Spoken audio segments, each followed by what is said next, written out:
In the early years of the Republic, the central government was weak and ineffective. Dozens of military commanders, called warlords, moved into the political vacuum. In the early days of the Republic, the warlords fought each other. When I was a child in Guangxi province, I saw so many battles. You can't imagine how many battles were fought. Lots of people were so scared, they just went and hid. When warlords got into a fight, people's lives were completely devastated.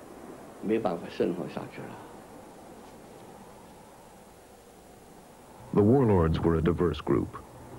The warlord of Manchuria was a major figure in national politics.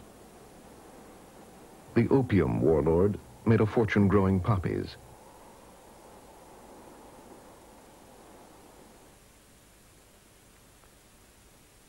The Christian general was said to baptize his troops with a fire hose.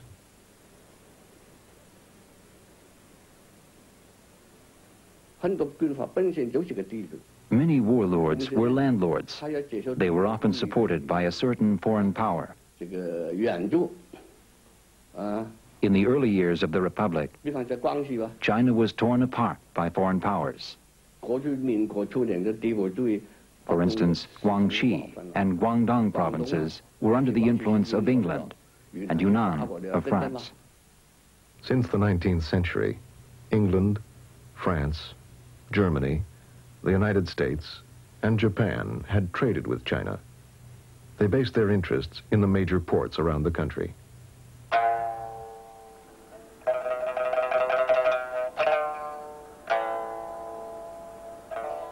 Most foreigners lived in special areas called concessions, which they controlled with their own local governments.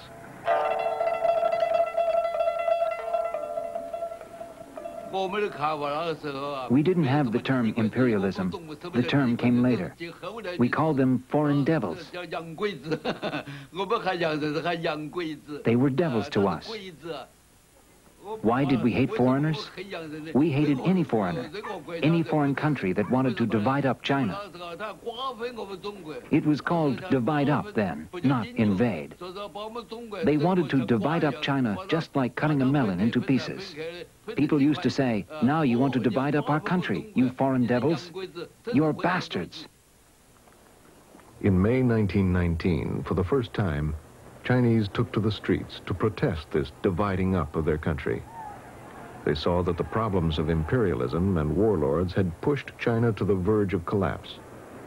The demonstration sparked a vocal nationalism and an intense search for political solutions. One of the few political leaders addressing these problems was Sun Yat-sen. Sun was the leader of a coalition group called the Nationalist Party. He was a charismatic man whose speeches attracted many to his cause.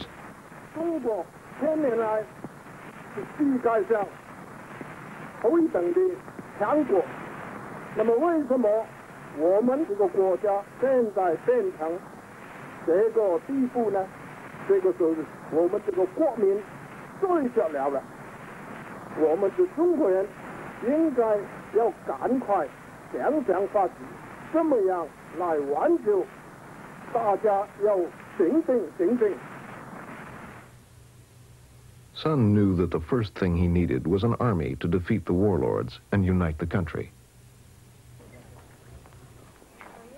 He appealed to Western governments for money for his cause.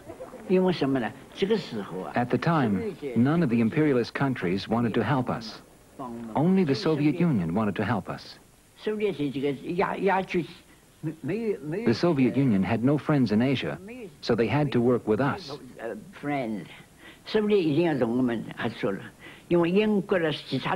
England and the other countries didn't want us to be united. It appeared the Soviet Union did want to help us. China had to be united, so of course we cooperated with them. One condition of Soviet help was that the Nationalist Party allow members of the newly formed Chinese Communist Party to join. Sun agreed, and in 1924, The Soviets helped him set up a military academy just outside Canton.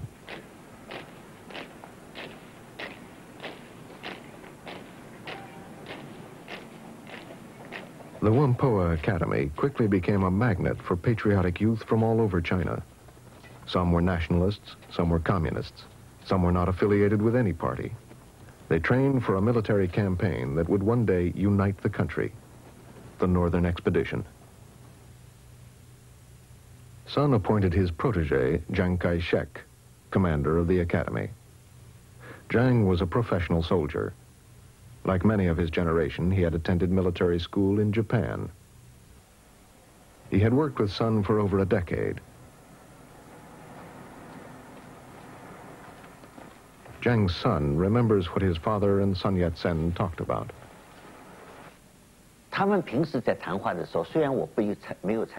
Although I wasn't usually included in their day-to-day conversations, there were times when they were walking, having tea, when I heard them talking about national affairs. And when they talked about national affairs, they were very serious, very enthusiastic.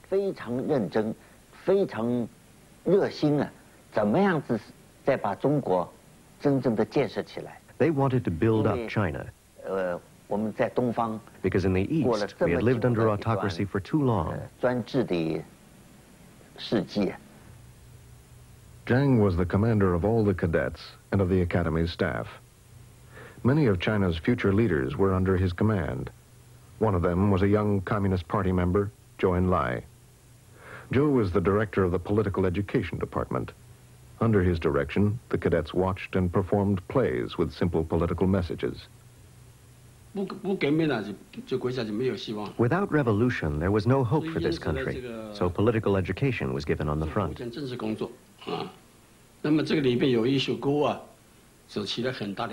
Songs played quite a big role.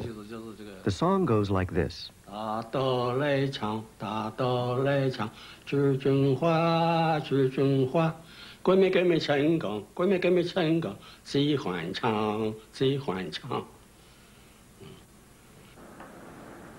As his army trained, Sun and his wife Sun Qingling sailed to Beijing to negotiate with the city's warlord. But Sun was ill with cancer. He died soon after arriving in Beijing on March 12, 1925.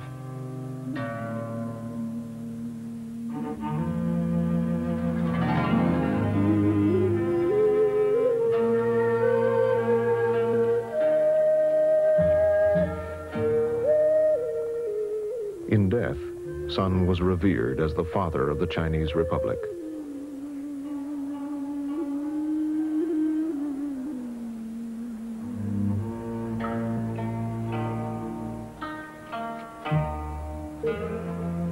There was no one of his stature to take over the leadership, and a struggle for power in the party began.